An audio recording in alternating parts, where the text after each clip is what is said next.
पितापि तरुणातपं करुणया हरन्ति नृणाम् अभङ्गुरतनुत्विषां वलयिता शतैर्विद्युतां कलिन्दगिरिनन्दिनी तटसुरद्रुमालम्बिनी मदीयमतिचुम्बिनी भवतु कापि कादम्बिनी।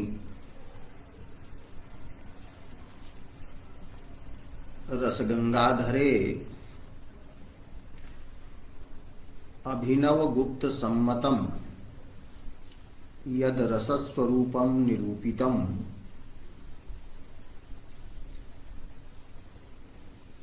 तत्संबद्धः ग्रंथः इदानीं विचार्यते।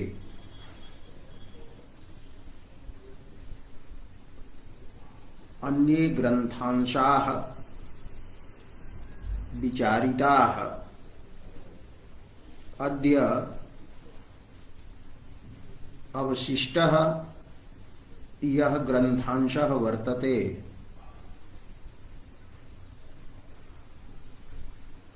एवं च रसस्वरूपस्य यह निष्कर्षः भवति तत् एतत् सर्वम् अद्य प्रतिपाद्यते।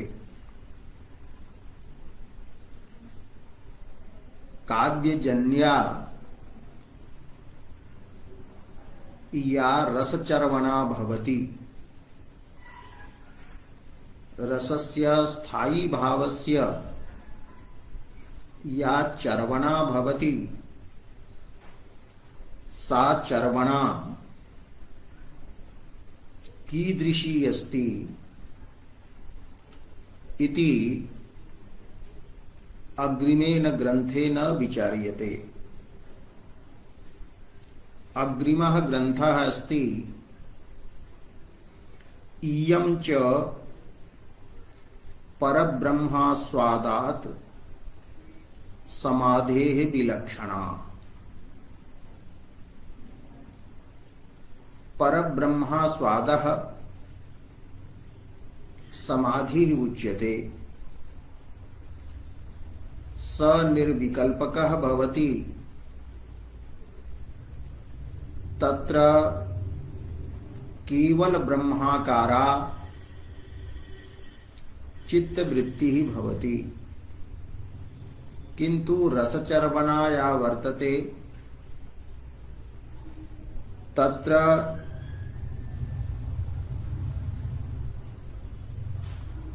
ब्रह्माकारापि चित्तवृत्तिः भवति, किंतु तद्ब्रह्म चित्तवृत्तौ प्रकाशते यत् विभावादि विषयैः संबलितं विशिष्टं भवति। इत्थं विभावादि विषय संबलित चिद चैतन्यम अथवा ब्रह्म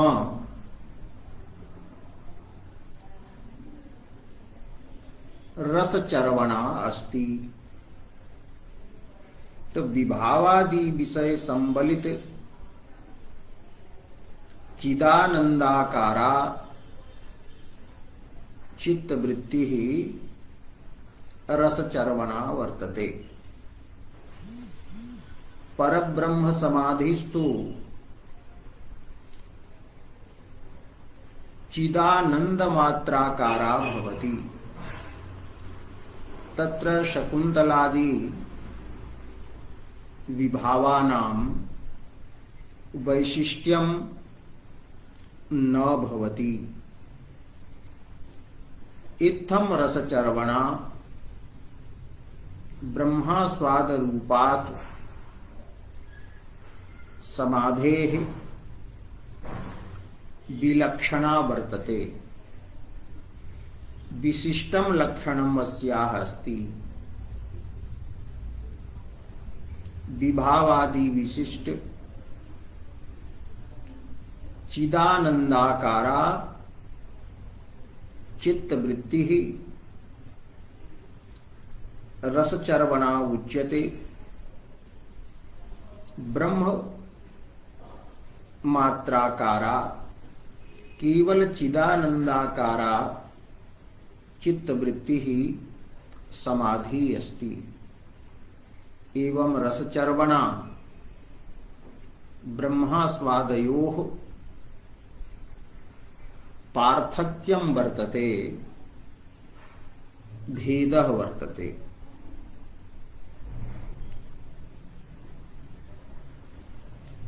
इत्थं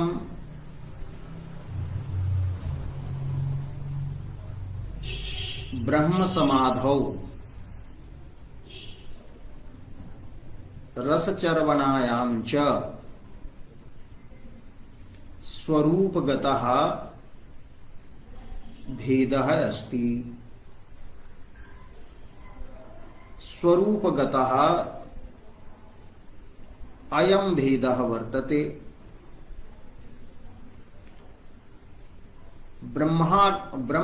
ब्रह्ममात्राकारत्वं समाधौ भवति, किंतु विभावादि विशिष्ट चिदानंदाकारत्वं रसचर्वणायां भवति। अतः एतत् स्वरूपगतः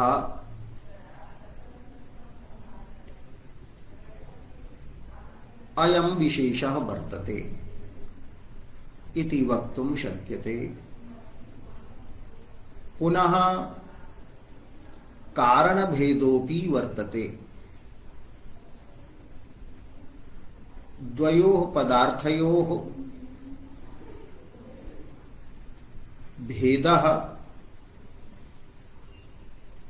स्वरूपस्य भेदेन भवति, एवं च कारणभेदेन भवति। घटस्य स्वरूपं भिन्नं भवति, पटस्य स्वरूपं भिन्नं भवति। अतः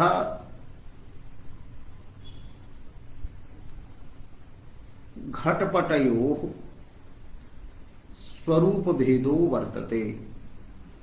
कम्बुग्रीवादिमत्वं घटे भवति, पटे आतानवितानात्मकत्वं भवति। किंच घटपटयोः कारणभेदोऽपि भवति। घटस्य कारणं मृत्तिका, पटस्य कारणं तन्तवः भवन्ति। तत् कारणभेदोऽपि भवति। तथैव अत्र ब्रह्मास्वादे रसचर्वणायां च द्विविधः विशेषः वर्तते। स्वरूपगतः विशेषः एवं च कारणभेद हेतुकः विशेषः अस्ति। तत्र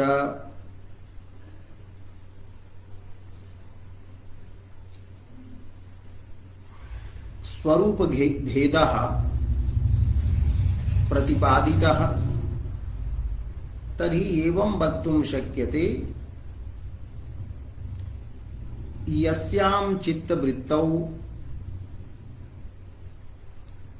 चिदानन्दामात्राकारत्वं भवति,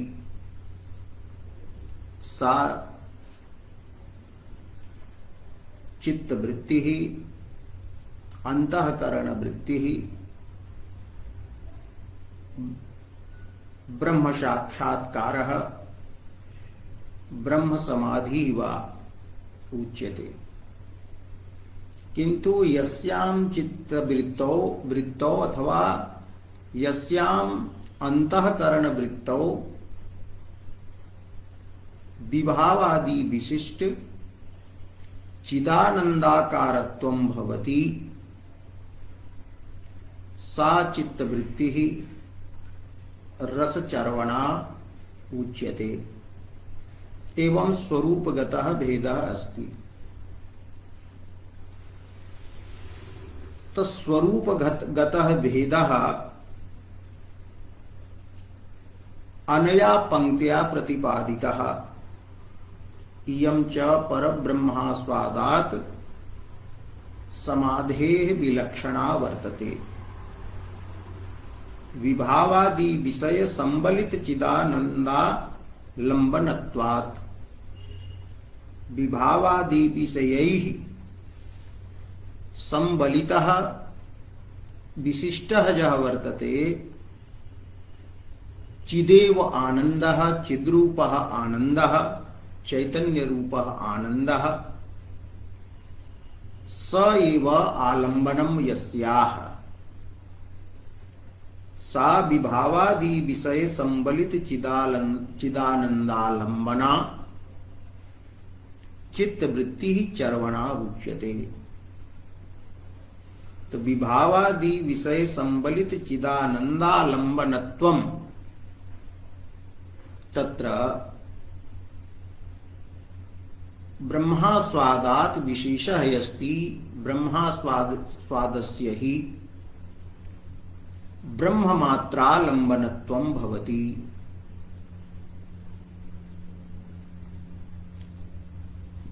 एवं ब्रह्मास्वादात् रसचर्वणायां कारणभेदोऽपि वर्तते। रसचर्वणायाः कारणं वर्तते काव्यम्। काव्यम् एव स्वव्यापारेण भावनारूपेण व्यापारेण व्यञ्जनारूपेण वा व्यापारेण रसचर्वणां जनयति। इत्थं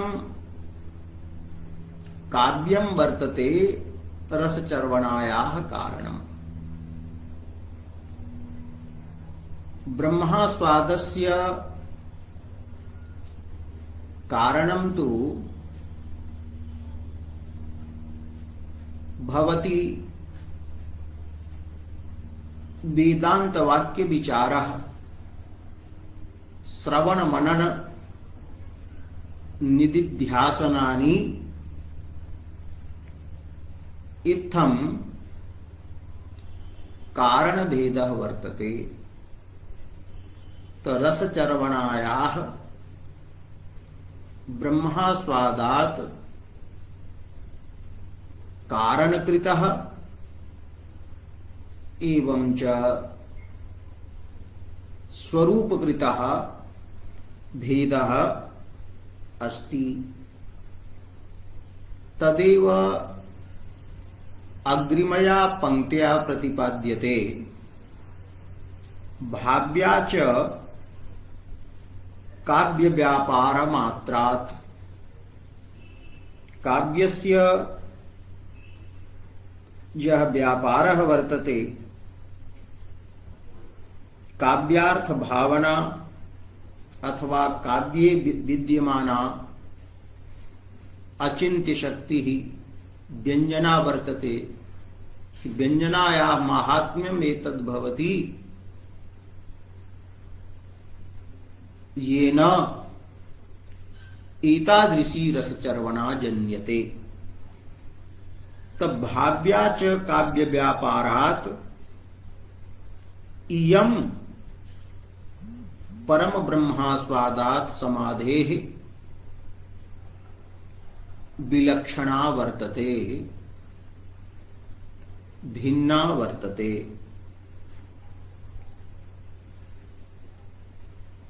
इत्थम रसचर्वणायस्ति का तो विभावादि विशिष्ट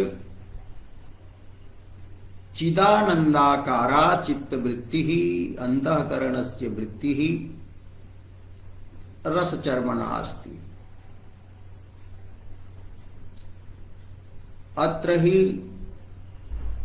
चिति विद्यमानः यह आवरक पदार्थः अज्ञानम यत आवरकम वर्तते तस्य भंगः भवति। तेन आनंदात्मिका चित आनंदात्मकं चैतन्यम अत्र भाषते। आनंदोपि भाषते। अत्र पुनः प्रश्नः भवति, रसचर्वणायां सुखं भवति, किं सुखं? न लौकिकं सुखं अपितु स्वरूपभूतं सुखम्। आत्मनः स्वरूपं वर्तते यत् सुखं यः आनन्दः। आत्मा ही सद्रूपः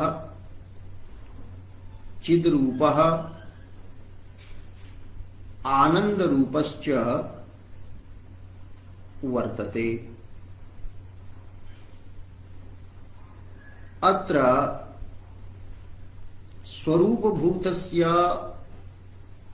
आनन्दस्य भानं भवति, अनुभवः भवति। तत्र किं प्रमाणं वर्तते इति प्रश्नः भवति। तर्हि पंडितराजः वदति, ब्रह्मास्वादेपि सुखानुभवः भवति, आनन्दरूपस्य ब्रह्मणः आस्वादः भवति, स्वरूपभूतानन्दाकारा चित्तवृत्तिः भवति। तर्हि ब्रह्म समाधौ अपि सुखं भासते। अत्र किं प्रमाणं वर्तते? यदि कश्चित् वेदांती आलंकारिकं पृच्छेत् यत् रसचर्वणायाम् आनन्दांशस्यापि भावनं भवति, तत्र प्रमाणं किं वर्तते? तर्हि आलंकारिकः वेदान्तिनं प्रष्टुम् अर्हति यत् ब्रह्म समाधौ अपि आनन्दः प्रतीयते, सुखं भाति, अंतःकरणवृत्तौ आनन्दोपि प्रकाशते। अत्र प्रमाणं किं वर्तते? तर्हि यह प्रश्नः वेदांतिना विधीयते, स एव प्रश्नः प्रकारान्तरेण तं वेदांतिनं प्रति अपि कर्तुं शक्यते। तत्पर्यनुयोगः यः वर्तते स पर्यनुयोगः प्रश्नः समानः अस्ति। अतः अग्रिमा पंक्तिः अस्ति, अथ अथ इति प्रश्नार्थे वर्तते। अस्याम् अस्याम् रसचर्वणायाम् स्थायिनः चर्वणायाम् अत्र विभावादि विशिष्ट स्थायिनः चर्वणायां सुखांशस्य भाने किं मानं किं प्रमाणं वर्तते इति चेत्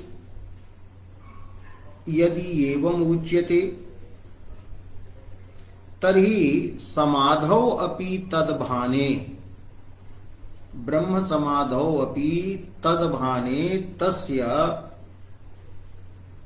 सुखस्य भाने किं मानम् अस्ति किं प्रमाणं वर्तते इति पर्यनुयोगस्य तुल्यत्वात् अयं पर्यनुयोगः अयं प्रश्नः तुल्यः भवति। तर्हि वेदांती वक्तुं शक्नोति यत् आत्मनः आनंदरूपत्वम् अस्ति, अतः ब्रह्म समाधौ आत्ममात्र समाधौ आनंदः प्रकाशते, अत्र शब्द प्रमाणं वर्तते इति यदि वेदांतिभिः उच्यते तर्हि आलंकारिकेनापि वक्तुं शक्यते यत् यः रसपदार्थः अस्ति सोऽपि आनंदरूपः भवति, तत्रापि आनंदः प्रतीयते। तत्र रसो वैसः रसम ही एव अयं लब्ध्वा आनंदी भवति, अयं जीवः रसम लब्ध्वा रसम प्राप्य आनंदी भवति, आनंदवान भवति। रसो वैसः रसम हेवायं लब्ध्वा आनंदी भवति इति श्रुतिः रस पदार्थस्य आनंद रूपतां सूचयति। अतः काव्ये स्वीकृतः यः रस पदार्थः सोऽपि आनंद स्वरूपः, यतोहि रसचर्वणा या वर्तते तस्याः विषयः चिदानन्दः भवति, तस्मादेव कारणात् रस शब्दवाच्यता अत्र भवति। अग्रिमः ग्रन्थः वर्तते कि सुखमात्यन्तिकं यत्तद् बुद्धिग्राह्यमतीन्द्रियम् इत्यादि शब्दः अस्ति तत्र मानम्। शब्दः आप्तवाक्य रूपः, आप्तवाक्यं शब्दः उच्यते, शब्द प्रमाणम् उच्यते। आप्तः स भवति यः वस्तुनः तत्त्वं जानाति,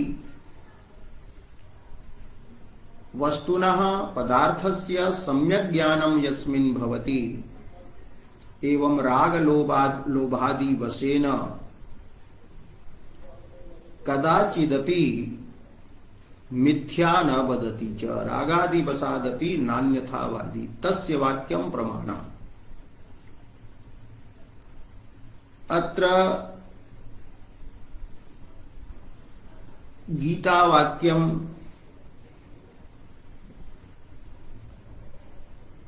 एवं तथाविधं तथार्थकम् उपनिषद वाक्यं वर्तते यत् सुखम अस्ति आत्मा, आत्यंतिकम सुखम, आत्यंतिकम सुखम तदुच्यते यस्मात् सुखात् अधिकं सुखम न भवति निरतिशयः आनन्दः।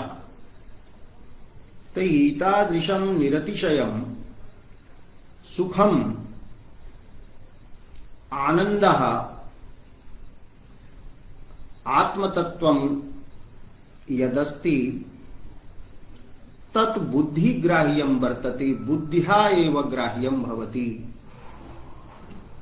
विशुद्धया बुद्ध्या विशुद्धेन अंतःकरणेन तद्ग्राह्यं भवति। तत्र उक्तं बृहदारण्यके मनसैवानुद्रष्टव्यं नेह नानास्ति किंचन। तो मनसा तत्र विशुद्धेन अंतःकरणेन द्रष्टव्यं, विशुद्धस्य अंतःकरणस्य विषयः स आनन्दः भवति। स आनन्दः अतीन्द्रियः वर्तते, इंद्रियातीतः। इंद्रियैः ग्रहीतुं न शक्यते। चक्षुरादिभिः तद्ग्राह्यं नास्ति। वेदांती मते मनसः इंद्रियत्वं न स्वीकृतम्। अतः अतीन्द्रियं मनसा एव, विशुद्धेन मनसा एव तत्सुखम आत्मरूपम सुखम गृह्यते। अतः तत् अतीन्द्रियम उक्तम। मनसः कथम न इंद्रियत्वम इति वेदांत शास्त्रे विस्तरेण प्रतिपादितं वर्तते। अतः ब्रह्म समाधौ सुखस्य भानं भवति। अत्र सुखमात्यंतिकं यत्तद् बुद्धिग्राह्यम् अतीन्द्रियं यत्तत् आनंद सुखम वर्तते, स्वरूपभूतं तत्सुखम अस्ति, तद् वस्तुतः वाचा निर्देष्टुं न शक्यते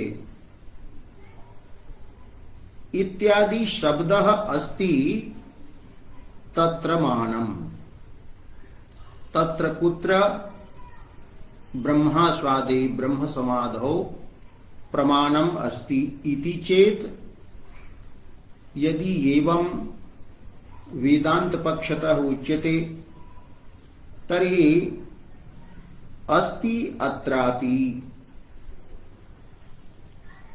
अत्रापि रसचर्वणायामपि वर्तते।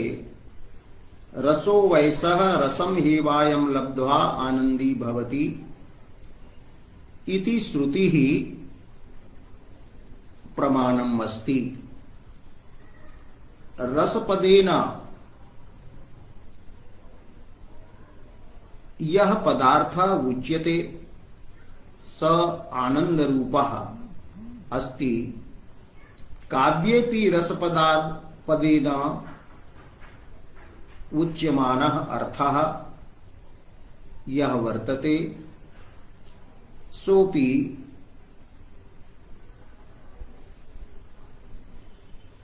आनंद रूपः अस्ति। तत्रापि आनंदः प्रतीयते। रसचर्वणायामपि चिदानंदाकारा वृत्तिः भवति, अर्थात चिदानंदाकारा या वृत्तिः विभावादि संबलित विषय विशिष्ट चिदानंदाकारा वृत्तिः भवति। एवं रस पदार्थस्यापि आनंद स्वरूपत्वे शब्दः प्रमाणं वर्तते। किंच रसो वै सः इत्यनेन रसपदेन यदि विशुद्धा एव चिद गृह्यते, काव्यजन्यायां रसचर्वणायां या चित प्रतीयते, विषय विशिष्टा या चित प्रतीयते, विभावादि विशिष्टा या चित प्रतीयते, तत्र रस पदार्थता नास्ति इति कश्चित् वक्तुं यदि शक्नोति तर्हि प्रमाणान्तरम् उच्यते सकल हृदय प्रत्यक्षं चेति प्रमाणद्वयम्।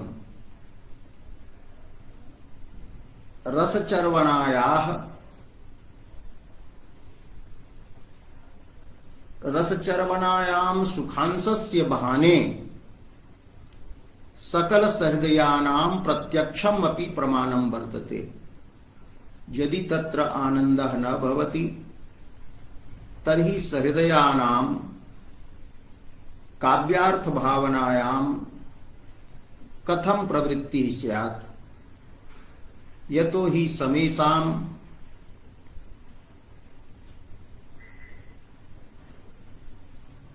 चरमं प्रयोजनम् आनन्दः एव भवति, आनन्दाय एव सर्वे यतन्ते। तत्र उक्तम् अस्ति सचेतसाम् अनुभवः प्रमाणं तत्र केवलम्। इत्थं रसचर्वणायां सुखांशस्य बहाने प्रमाणद्वयं वर्तते, सकल सहृदयानां प्रत्यक्षम् एवं च शब्द प्रमाणम रसो वैसः इत्यादि। तत्सकल हृदय प्रत्यक्षं च इति प्रमाणद्वयम् इति उक्तम्।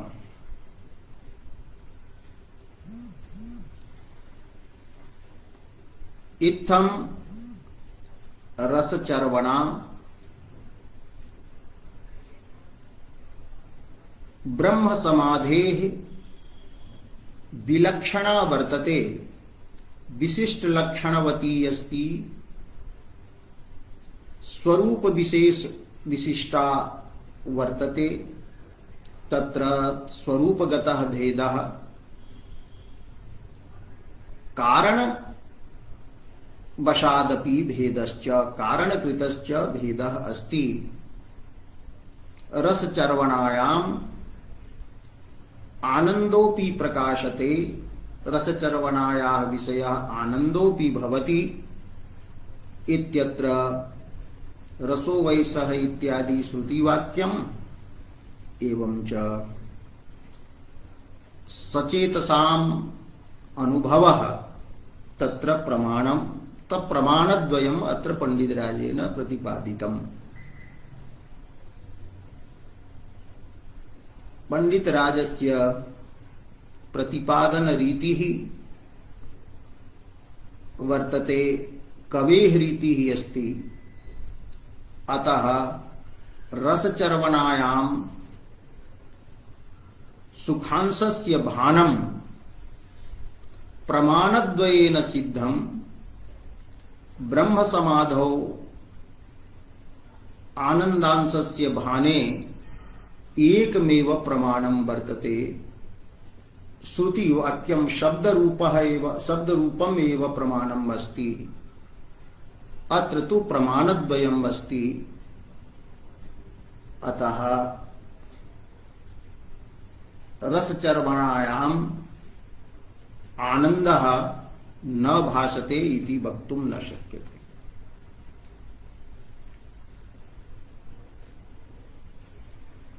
अत्र अग्रे ग्रन्थः वर्तते या येयं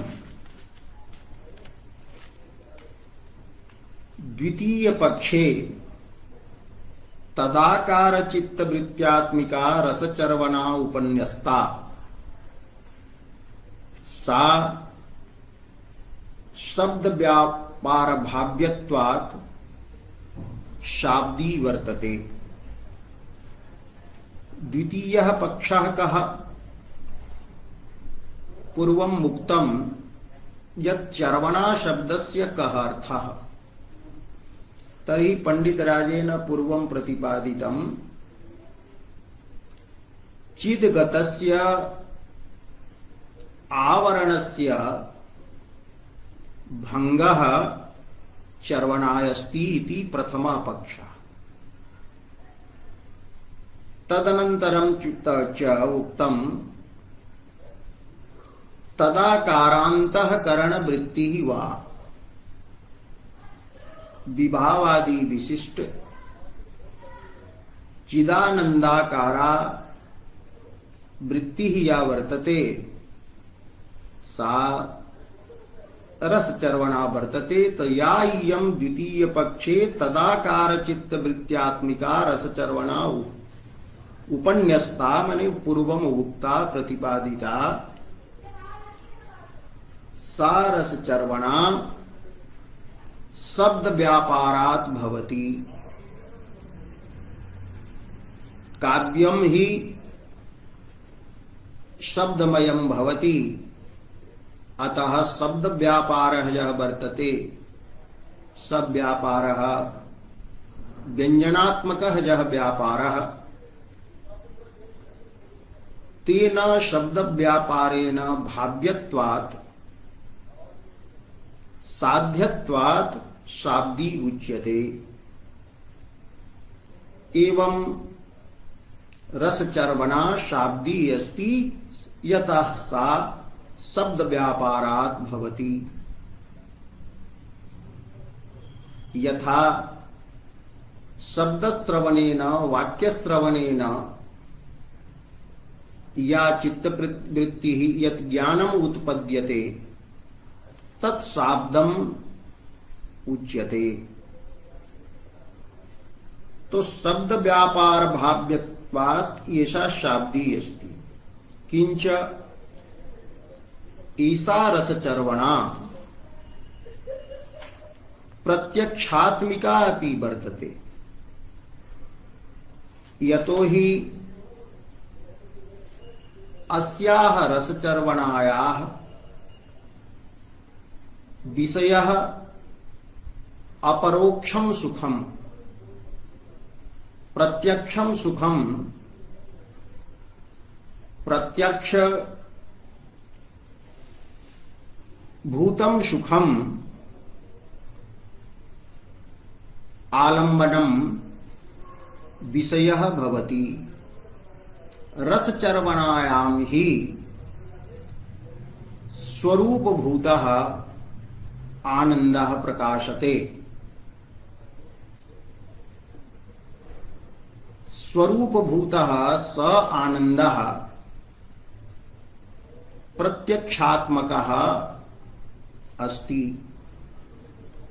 तो अपरोक्ष सुखालंबनत्वात् अपरोक्षं सुखं प्रत्यक्ष प्रमाण विषयं प्रत्यक्षात्मकं यत् सुखं वर्तते तदालंबनत्वात् तद विषयत्वात् अपरोक्षात्मिका अपि उच्यते।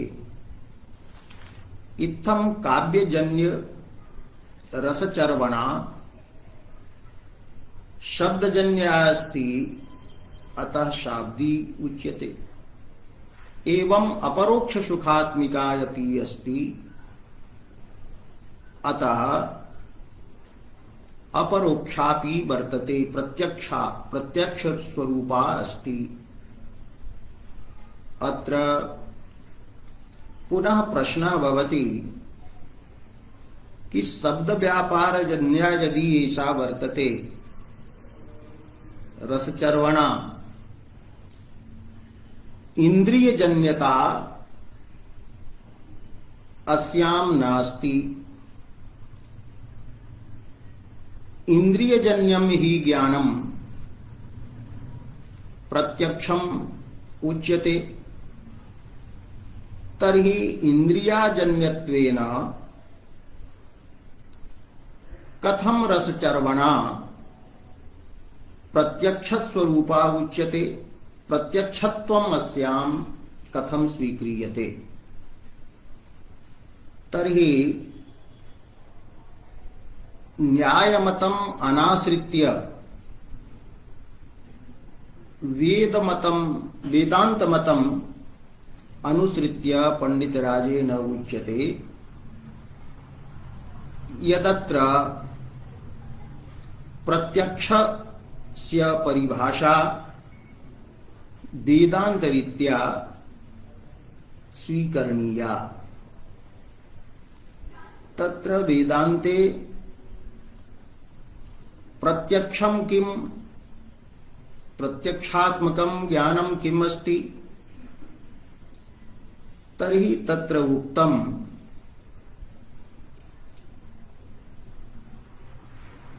प्रमाणावच्छिन्न चैतन्यं विषयावच्छिन्न चैतन्यं च यत् वर्तते तयोः एकदेशस्थत्वेन अभेदः एव प्रत्यक्ष पदार्थः अस्ति। वेदांत परिभाषायाम् उक्तम् अस्ति न हि इंद्रियजन्यत्वं प्रत्यक्षत्वे तंत्रम् किंतु योग्य वर्तमान विषयकत्वे सति प्रमाण चैतन्यस्य विषय चैतन्यस्य च अभिन्नत्वम् एव प्रत्यक्षत्वं वर्तते। एतद् विषये पूर्वम् अभिनव गुप्त सम्मत रस ग्रंथ व्याख्यानात् प्राक् अपि सूचितम्। तत्र उक्तम् आसीत् अंतःकरणं यत् वर्तते तत् शुद्ध सत्वात्मकं भवति। अंतःकरणं कदाचित् इंद्रिय द्वारा विषय प्रदेशं गच्छति। यथा चक्षुषः समीपे यदा घटः भवति तदा अंतःकरणं चक्षुरूपेण इंद्रियेण घट रूपं विषयदेशं गच्छति। तत्र अंतःकरणस्य वृत्तिः दंडाकारा भवति। यथा तडागे जलं भवति तज्जलं यदि सेतुबन्धस्य अन्तः प्रणालः भवति तो प्रणालद्वारा तज्जलं प्रवहति। बहिः गत्वा क्षेत्रं यादृशं भवति तदाकारं जलं गृह्णाति। यदि क्षेत्रं त्रिकोणं भवति तर्हि त्रिकोणाकारं गृह्णाति। चतुष्कोणं भवति तर्हि चतुष्कोणाकारम्। अत्र जलस्य एकः परिणामस्तु तत्रैव वर्तते। जलं तडागे स्थितं वर्तते किंतु मध्ये प्रणालद्वारा यदा गच्छति तर्हि दंडाकारं तत् जलं भवति, दंडवत् प्रतीयते। और क्षेत्र देशं गत्वा क्षेत्राकारं तत् जलं भवति। तथैव अंतःकरणम् इंद्रियद्वारा घट रूपम विषयं प्रति गच्छति, तत्र मध्ये अंतःकरणस्य दंडाकारा वृत्तिः भवति।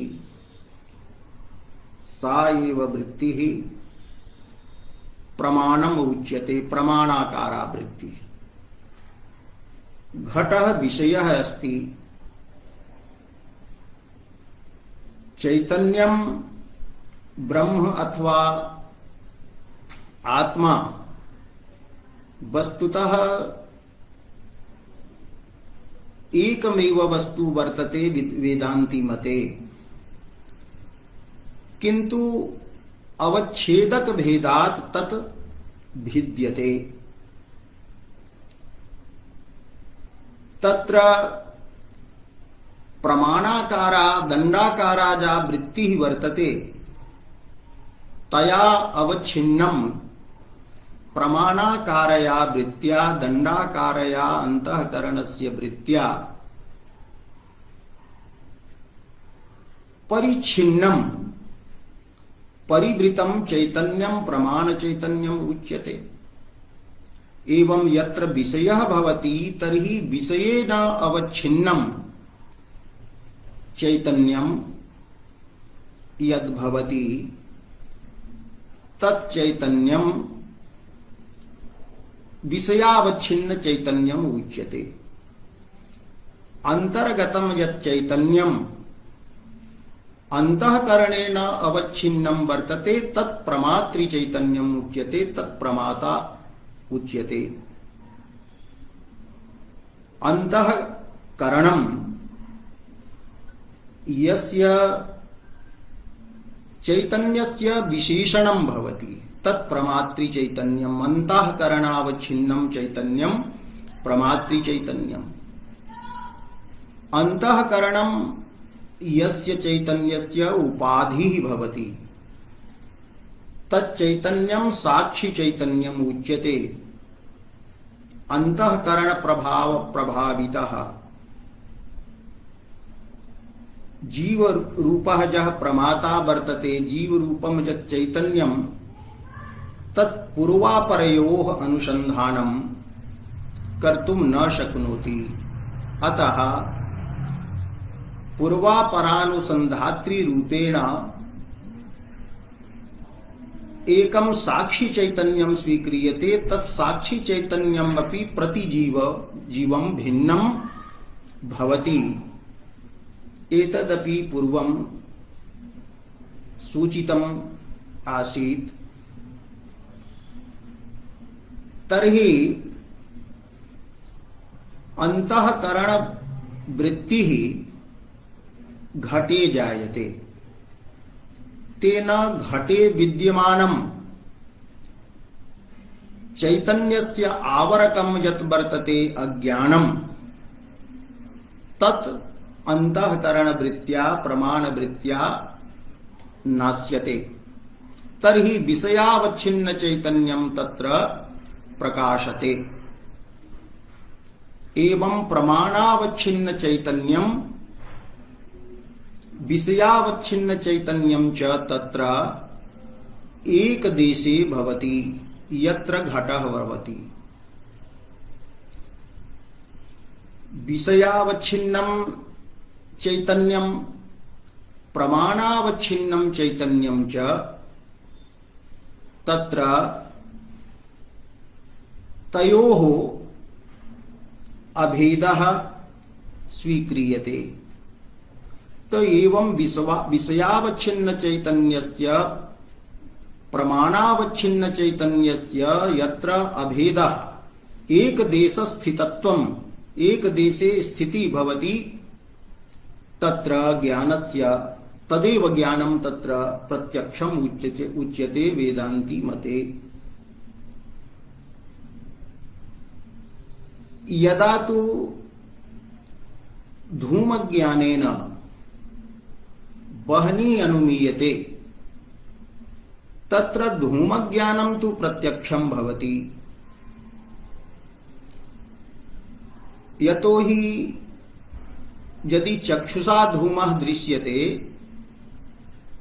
तर्हि चक्षुरिंद्रिय द्वारा अंतःकरणम धूमदेशे गच्छति, किंतु धूमेन बहने ज्ञानम यद् भवति तत्प्रत्यक्षात्मकम न उच्यते, यतो हि प्रमाण चैतन्यम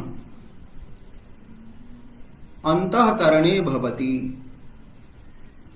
विषयः यः बहनिः वर्तते स पर्वते अस्ति, तेन विषयेन सह इंद्रियस्य संबंधः चक्षुषः संबंधः नास्ति, अतः चक्षुर्द्वारा तत्र दंडाकारा वृत्तिः न भवति। तर्हि प्रमाण चैतन्यम अंतः भवति, विषय चैतन्यम तु तत्र वर्तते, पर्वत देशे वर्तते। अतः तत्र प्रमाणावच्छिन्न चैतन्यस्य एवं च विषयावच्छिन्न चैतन्यस्य अभेदः न भवति। अतः परोक्षता अनुमित्यात्मकस्य ज्ञानस्य परोक्षत्वं स्वीक्रियते। एवमेव वाक्यश्रवणेन शब्दश्रवणेन यत् घटस्य ज्ञानं भवति तदपि परोक्षम् एव भवति, यतो हि यदि तत्र चक्षुषा सन्निकृष्टः घटः यदा न भवति तदा दंडाकारा वृत्तिः न भवति। अत्र यत्र तु चक्षुषः सन्निकृष्टः घटः तत्र अंतःकरणस्य दंडाकारा वृत्तिः, अर्थात यत् प्रमाणं वर्तते तेन अवच्छिन्नं चैतन्यं, तो वृत्तिः या वर्तते सा विषये तिष्ठति, घट रूपे विषये। एवं घट रूपः विषयः यः वर्तते स तेन घट रूप विषयेन अवच्छिन्नं चैतन्यं तत्र भवति। इत्थं स्वीकर्तुं शक्यते कि प्रकोष्ठः यदि एकः भवति तर्हि प्रकोष्ठे घटः यदि स्थापितः वर्तते तर्हि प्रकोष्ठः यः अस्ति स भित्त्यवच्छिन्नाकाशरूपः, भित्त्यवच्छिन्नाकाशः प्रकोष्ठः अस्ति। प्रकोष्ठे घटः वर्तते, अतः घटावच्छिन्नः आकाशः। तो घटावच्छिन्नः आकाशः एवं भित्त्यवच्छिन्नः आकाशः यः वर्तते स वस्तुतः एक देशे एव स्वीक्रियते वेदान्तिभिः। तथैव अत्र प्रमाण चैतन्यं यत् अस्ति तत् घटाकार वृत्तौ प्रतिभासते। एवं च घटावच्छिन्नं चैतन्यम् अपि तत्र भवति। अधिकं तु इमं विषयम् आश्रित्य पृथक् रूपेण विशेषतः विचारः कर्तुं शक्यते, किन्तु अत्र विचारणीयं वर्तते, एतदेव ज्ञातव्यं वर्तते कि प्रमाणावच्छिन्न चैतन्यस्य विषयावच्छिन्न चैतन्यस्य एक देशे यत् स्थितिः भवति, तो एक देश स्थितत्वम् एव तत्र प्रत्यक्षत्वं स्वीक्रियते। अत्र किं भवति, रसचर्वणा या वर्तते सा तु शब्द व्यापारात् भवति।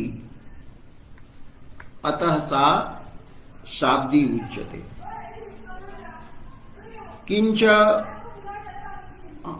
अपरोक्ष सुखाकारा चित्तवृत्ति यत्र भवति, अतः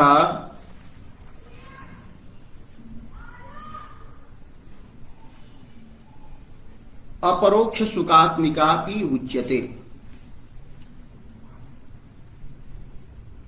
रसास्वादे ही विषयः भवति सुखम, तो सुखम अस्ति विषयः, अंतः सुखाकाराय अंतःकरण वृत्ति अपि अंतः एव जायते। अत्र प्रमाता यः वर्तते स एव वस्तुतः साक्षी रूपेण परिणतः प्रमाता एव तत्र आनन्दः वर्तते। अतः आनंदाकारा या वृत्ति वर्तते प्रमाण वृत्ति, तमातृ प्रमाणावच्छिन्नं चैतन्यम एवं विषयावच्छिन्न चैतन्यम विषयस्तु स एव वर्तते, प्रमाता एव वर्तते। अतः प्रमाणावच्छिन्न चैतन्यस्य विषयावच्छिन्न चैतन्यस्य च एकदेशत्वात् अत्र परोक्षत्वम् अपरोक्षत्वम् अपि स्वीकर्तुं शक्यते। तदेव अग्रे उच्यते तत्त्वं वाक्यज बुद्धिवत् तत्त्वमसि इति वेदांत वाक्यं वर्तते। तत्त्वमसि श्वेतकेतो तत्पदेन सर्वज्ञत्वादि विशिष्टं चैतन्यम् उच्यते। यतो वा इमानि भूतानि जायन्ते येन जातानि जीवन्ति एवं यत् प्रयन्त्यभिसंविशन्ति तत् ब्रह्म विजिज्ञासस्व तत् ब्रह्म त्वमसि।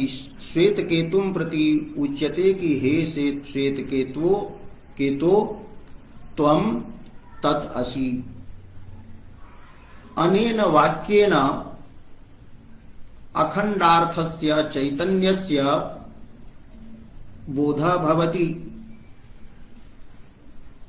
तर्हि अखंड चैतन्याकारा चित्तवृत्ति या वर्तते सा चित्तवृत्ति शब्द प्रमाणजन्या अस्ति, तत्त्वमसि इति वाक्यजन्या अस्ति। अतः सा परोक्षात्मिकापि स्वीक्रियते, परोक्ष रूपापि सा मन्यते। किंच अत्र अंतःकरणस्य वृत्तिः या अस्ति, वृत्तेः विषयः चैतन्यम् एव भवति, तर्हि विषयावच्छिन्न चैतन्यं तदेव चैतन्यं तत्र वर्तते। एवं तत्रैव अंतःकरण वृत्तेः अपि अवच्छेदः अवच्छिन्नता वर्तते। तो अंतःकरणावच्छिन्नं चैतन्यम् आत्मरूपः विषय आत्मरूप विषय चैतन्यं च एकदेशे एव भवतः। अतः तत्त्वमसि इति वाक्येन जन्यस्य ज्ञानस्य प्रत्यक्षत्वम् अपि स्वीक्रियते। तत्त्वमसि इति वाक्यश्रवणात् चैतन्याकारा चित्तवृत्ति जायते। तो सा चित्तवृत्ति प्रमाणम् अस्ति। अतः प्रमाणावच्छिन्न चैतन्यम् एवं च विषय चैतन्यम् तदेव अस्ति। अतः प्रमाणावच्छिन्न चैतन्यस्य एवं विषय चैतन्यस्य च अत्र अभेदः भवति, अतः अपरोक्षात्मकता भी स्वीक्रियते। इत्थं तत्त्वमसि इति वाक्यात् जन्यं यत् चैतन्याकार वृत्ति रूपम ज्ञानम, वेदांती मते वस्तुतः ज्ञान पदार्थः चैतन्यम एव वर्तते, किंतु तत्र चैतन्य छायाया सत्वात् अंतःकरणस्य वृत्तिः अपि ज्ञानपदेन लक्षणया वस्तुतः उच्यते। अत्र एतदेव अस्ति अंतःकरण वृत्त्यवच्छिन्नं चैतन्यम एवं विषय चैतन्यम च तदेव भवति अखंडम चैतन्यम। अतः तत्त्वमसि इति वाक्यजन्यम ज्ञानम प्रत्यक्षात्मकम अपि स्वीक्रियते परोक्षात्मकम अपि स्वीक्रियते। तथैव काव्यजन्या या वर्तते रसचर्वणा, तत्र रसचर्वणा का अस्ति तो विभावादि विशिष्ट चिदानंदाकारा अंतःकरण वृत्ति ही रसचर्वणा अस्ति। अतः सा वृत्ति ही प्रमाणम अस्ति, तया वृत्त्या अवच्छिन्नं चैतन्यम तच्चित एव वर्तते। एवं विषयौपि तदेव चैतन्यम भवति। इदं तु अन्यत् यत् अत्र तस्मिन् चैतन्ये विभावादि वैशिष्ट्यं प्रतीयते। अतः काव्यजन्या रसप्रतीतिः रसचर्वणा प्रत्यक्षा एवं च अप्रत्यक्षा अपरोक्षा इति उभयं स्वीकर्तुं शक्यते। यथा तत्त्वमसि इति वाक्येन जन्या प्रतीतिः वेदान्तिभिः प्रत्यक्षा परोक्षात्मिका च स्वीक्रियते इति आहुः अभिनव गुप्तपादाचार्याः इति अभिनव गुप्त मतम् अत्र समाप्तं भवति।